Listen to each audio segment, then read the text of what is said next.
Bismillahirrahmanirrahim. Assalamu alaikum students. How are you? Today lecture is related to the administrative structure of Pakistan. That what is the administrative structure of Pakistan and including the local governments under devolution plan. We have to discuss the devolution plan, how it was started in the Pakistan, new system of local government in the year 2000. General Pervez Musharraf introduced new system of local governments called the devolution plan of 2000. Devolution of power and responsibility plan. Why it was planned by the government just to start the devolution plan, that to devolve the authorities and powers, including governmental affairs at the grassroots level, in which the citizens can participate. Devolution of power and responsibility plan, devolve powers and responsibility, governmental affairs at grassroots level, in which all the citizens can participate. So in this way that they can know about the system and policy of government, that how the progress and development can be made in the local areas of the cities of the or of the towns. There are the four tier system of the local governments. Number one, union council. Second, city district. And the number three, tehsil council and the district council. Now we have to discuss the union council, then the tehsil council. That the union council is working on the town level, and its tenure of office is 4 years. That the members of the union council are 21. What are the functions of union council? And then why this system is introduced in the Pakistan? What is the logic behind it? Just to carry on all the progress and the development of the town areas, of the local areas, and especially the rural areas of the Pakistan. In this system, all the areas should be developed and can make a progress in all the fields of life. Like the functions of the union council, the development projects at the local level, and the citizen community boards in urban and the rural areas, just to carry on the progress and development of these areas. Then to raise and then to leave taxes in order to raise the funds. And these funds these funds can be utilized for giving the progress and the development in the different fields of life. Conciliatory body to resolve the different cases, like the disputes on the local level, like the civil and the criminal and the family disputes. These disputes can be settled at the local area. Then the tehsil council. The tehsil government include the tehsil nazam. First we define that the tehsil and the zilla and the district council. That what is the difference between the tehsil, zilla and the district council? When the tehsil area become urbanized, that it can be converted into the zilla, and that the zilla is bigger than tehsil. And when the tehsil become urbanized, it converted into the district. Then the tehsil council. Tehsil government include the tehsil nazam, tehsil naib nazam, and the tehsil assembly and the tehsil administration. There are the different monitoring bodies of the zilla and the union council. Then it include the tehsil municipal officer, 4 tehsil officers. Then there is the function of the tehsil council about the finance and the budget and the municipal standards of the areas, how to raise the that the standard of these areas, and the urban and the rural planning, and the process of serialization. That all the rural areas should be converted into the urban areas, so that there is the work of the urbanization in these areas. Then the city district towns, and the city district towns including the zilla council and the district government, and then there is the system of the zilla nazam, zilla naib nazam. And before introducing the devolution plan, there was the no seat of the nazam and the naib nazam. After that system, that the after the devolution plan, that the seats of the nazam and the naib nazam created. Before the devolution plan, there were the system of the chairman of the union council and the district council. Then and that system converted into the Nazam and the Naib Nazam. Then in the city district towns, it included the Zilla Nazam, Zilla Naib Nazam, district Nazam, and the executive head. What's the method of the election for the city district towns? District council equal to the number of the union council. Then there are the seats for the women, 33%. Then the workers and the peasants. Peasants class is called the working class. This the 5%. Then the minorities 5%. There is the participation of the citizen in this system, so that there is a allocation of seats in the election for the district council. Then the Zilla district Nazam. That the prominent and the highly prestigious office of the Zilla district Nazam. Then there is the district annual budget, which is prepared by the Zilla district Nazam. Then it also included the Zilla Naib Nazam, Speaker of the District Assembly. Zilla Naib Nazam is the Speaker of the District Assembly. Then there is the relationship between the District Council and the District Nazam. What are the functions of the Zilla District Nazam? Regulate taxes, make bylaws, subordinate local bodies. That there is the supervision of the Zilla District Nazam over the subordinate bodies. Just to carry on the work of the progress and the development. Then the administrative, Zilla Nazam, he is the head of the district government. Then the provincial administrative division. Then the city district. When the tehsil area raised to the status of city district, then the city district divided into the towns. It provided all the civic facilities for the citizen of the area. Like to provide all the health facilities and the education facilities, then to provided the civic facilities related to these areas. Then the district police. Provincial government provide the police force and the patrolling police. There is the system of the patrolling police under the provincial government. Then there is also the system of the accountability, because the police is accountable to the provincial government. Then the district judicial system, quick and effective justice. Then there is the system of providing the quick justice for the affected people. Decentralization of the judiciary. New small cause courts are established at the local level. Then the citizen community board. What is citizen community boards? Different boards are set up and are established at the governmental level. There is the participation of the citizen at in the governmental affairs at the grassroots level. Grassroots level means कि निचली सतह पर कारोबारी हुकूमत में शहरियों की शमूलियत. Then there is the system of the hospitals, basic health units, and the educational services. All type of the facilities are given to the citizen. Then there is also the program for just for giving the educational facilities and introduce the system of the computer language. There is the literacy and the educational technology, computer education, and the information technology. Then there is a system of the district ombudsman. Who is ombudsman? How we can define it? Ombudsman is an official that the public advocate who is charged with representing the interest of the public by investing and addressing complaints of the maladministration or a violation of rights. So the ombudsman is also called the Wafaki Motasib.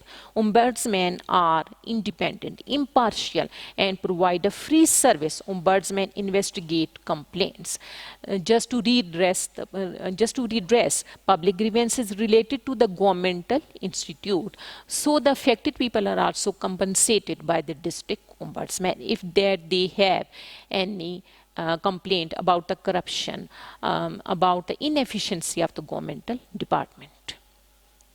Then the concept of the good governance in Islam.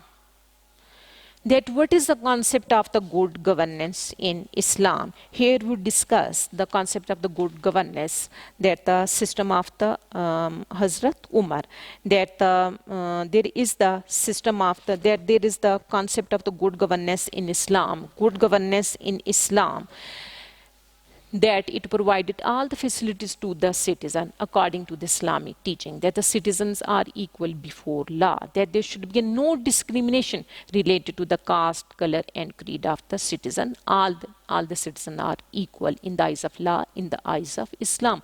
Basic rights of the citizen safeguarded.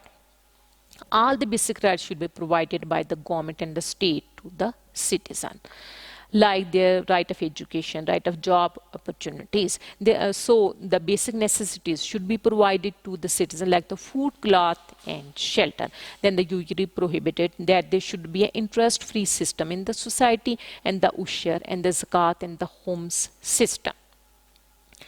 There should be that the taxes should be levied on the agricultural production, that the zakat and the homes, that all these systems should be started in the society according to the concept of the Islam, that the basic needs, food, shelter, and the dresses, that the justice without discrimination, that there is no difference between the black and white, between the rich and poor. All the people are equal. The qualities of the chastity, self-respect, piety, that all the that the qualities of the according to Islamic education, all the qualities of the self-respect, that the piety and the justice and the equality should be maintained. Then the compulsory education should be given by the state and the government to the citizen. Then to establish the peace and the punished criminals, moral and the spiritual uplift of the citizen, that there should be a spiritual uplift of the citizen, that they can know about their moral characteristics. Then what was a system in the Hazrat Umar regime, and in the period of Hazrat Umar, that what was their system of government, that they ruled over that they took the oath of the office from that they ruled from 634 to 644, that they ruled over the area of the 58 lakh square kilometer. So what were the guiding principle in the regime of Hazrat Umar? That they have the sense of responsibility, that they always provide the selfless service and the devotion, that they were devoted for the public services, that the service above self, head of the state, most humble servant, that the head of the state is not the boss or the rural, but the head of the state is the most humble servant of the public. So they also provide the social security system, that they set up such type of the system in which they provide the permanent financial support for the citizen. And the permanent financial support provided, that he established a system of the permanent financial support for the widows, for the orphans, and the destitute to be paid from the Baitul Mal and the public exchequer. An amount for the purchase of milk was fixed right at the time a baby was born in the state, that they started a proper system for the welfare of the public. Then at that time there were the equality, and in the period of the Hazrat Umar, that there were the worst type of the famine spread, that they ordered all the wealthy people, that they and that if they have some amount, that if they have some amount, that they should be a deposit in the Baitul Mal. By using that amount, that the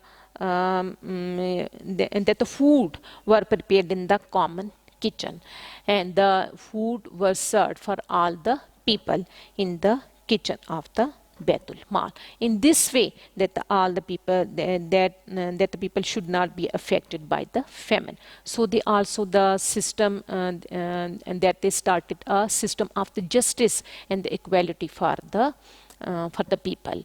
Once the governor of the Azerbaijan sent a delicious sweet meat, but he returned the delicious sweet meat to the courier of the governor of the Azerbaijan that these sweet meats and that I cannot use these sweet meats by refusing this, that the common citizen, if the common citizen cannot use these delicious sweet meat, how can I use it? So he returned that gift to the governor of the Azerbaijan. Then at that time that the cantonment at Fistat were that the constructed for the Hazrat Umar, but he converted that cantonment at Fistat for the public building. Then what was the system of the vigilance and the accountability in their regime? That they set up a such type of the system as it was introduced by our Prophet, peace be upon him, that the vigilance and the accountability system were started at the time of the Prophet, peace be upon him. So he carry on that system from the tradition of the Prophet. He inferred a double principle that if the Amir of the Muslims or any member of his household commit a crime, he or she will be given double punishment. So he observed this principle strictly throughout his life. He inflicted double punishment for drinking wine on his own son. He was very extremely vigilant and harsh about the governors he appointed. So he put a principle for the appointment of the principal. These for the appointment of the governor, these principles are as follows. Before the appointment of the governor, that he introduced a few principles for the appointment of the governor. These are as follows. He will not ride a Turkish horse, which was a symbol of the vanity and pride at that time. Will not wear thin and the delicate clothes. Will not use refined flour, will not set a gatekeeper at his door. So the governor, so the special position and the protocol should not be given to the governor. First, he deposit all the record of his assets and the property before his appointment. After, during his job, that he can be judged. Like the sort of for the that the accountability can be taken for the governor, that he should not be involved in the corruption. Then what were the system of that what were the supremacy of law in their regime? That the pious and the honest people and the causes and justice were appointed. Citizens have the equal status. Hazrat Umar, that the ones he presented in the court of the Hazrat Zaid bin Sabit. Hazrat Zaid bin Sabit gave them the special protocol that for the just for their that the prominent position. But he refused by taking the special protocol, and that he always advised for the equal justice and the equality. Then what was the freedom of expression? Although he was very harsh and aggressive person, but he gave the citizen a right of the criticism on their wrong action, that the citizen can be criticized on their wrong action, that they have the freedom of expression. What was the system of the democracy at that time? That the democratic system in Medina, Hazrat Umar Caliphate based on the democratic principle, and on the same principle that the Rousseau treatise that also adopted the and that he also introduced the Jean-Jacques Rousseau introduced the social contract on the principle which were introduced by the Hazrat Umar, and that the social contract based on the system of the democracy. Social contract, Samaji Muaita. According to the social contract, that the state came into being because the citizens surrendered their rights to the state, that in return that the state can protect their life, liberty, honor, property and prestige. And the same system were introduced in the period of the Hazrat Umar, and the Prophet Muhammad, peace be upon him, first torch bearer of democracy, because in the democracy that all the citizens are equal. So what were the rights of the minorities in their regime? Once that the house of the Christian lady were converted into the mosque by the Muslims. So when that Christian lady makes a complaint that why is house converted into the mosque in Syria, and when the Hazrat Umar know about the injustice of the Muslim which were done to the Christian female, so he again ordered that the mosque should be converted into the Christian house, and that their property and her property should not be confiscated by the Muslim. That was the justice of the Hazrat Umar. What were the system of the discipline in the that the government departments were introduced, and the department of the discipline were also introduced by the Hazrat Umar. Hazrat Umar established a perfect system of the justice. Just he established the different departments for providing the proper discipline and the justice, like the population census. For the census of the population, the department were introduced. Then the administrative division, governors and the functionaries, then the tax collectors for taking the taxes, that there were the tax collectors, police chiefs, secretary, and the katib. Finance minister, Wazir Maliyat, then the justice and the qazis, then the divan and the secretariat. Military cantonments were also built up at the Fistat, Basra, Kufa, and the Mosul. Just to set up a system of the military cantonments at the different areas. Then the Islamic Sharia Ifta, they introduced a system of the that the implementation of the penalties for the criminals, and the Islamic Sharia Ifta about the punishment of the criminals. So the hudud and the tazirat for that all the decisions should be taken according to the hudud ordinance of the Islam. All the laws should be made according to the Islamic teaching. So that's all about my lecture. Thank you. ये पूरा हो गया, इसका time